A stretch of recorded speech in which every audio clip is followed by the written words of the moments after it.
Coach, how important is this rivalry to you guys historically, and especially after last year wanting to get that trophy back? Well, we had such a great year last year, and we only lost a few games. And Hobart was one of the teams to beat Syracuse Lacrosse, men's Syracuse Lacrosse. So it's great to go back to Geneva. We look forward to it. We want to bring the Krause-Simmons Trophy back home. They took it with them when they beat us last year in the Carrier Dome. So we want to go back there and bring it home. That was a rare one-goal loss for you. You're undefeated in close games this year. What do you think it is about this group that can handle that pressure? Well, I think it's it's a way of life for us in some ways, unfortunately, but good that we've been able to come out on top of most of them.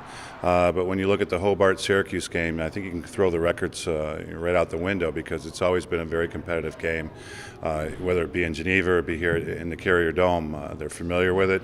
You got some local guys on both teams that know one another, so there's a little additive incentive there to win the game. And they've always played well against Syracuse.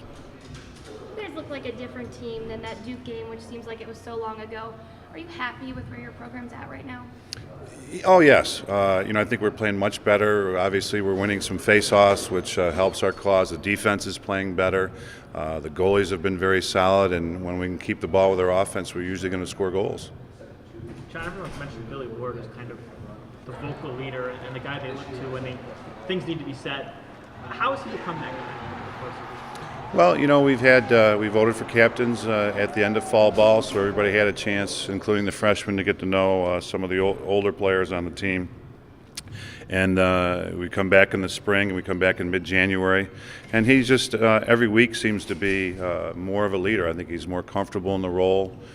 We have 3 other captains to give him a hand, and just seems to be saying the right things. He's always done the right things. He's been a great student. So of all the captains, it's great that he's stepping forward. They all can, but he has, and I think it's really helped us perform as we're going down the stretch. What was your conversation like with him when he moved off attack to the midfield, and then how important has it been for him to take all the other roles that he's embraced? He's just a team guy, and he just looks at you and said, "Coach, I don't care where I play. I just want to get on the field and help the team."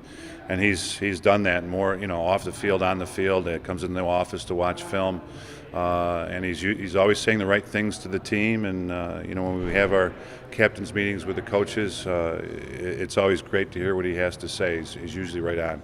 Do you think it's going to be difficult to keep the guys focused, given that after this game it's on to the ACC tournament?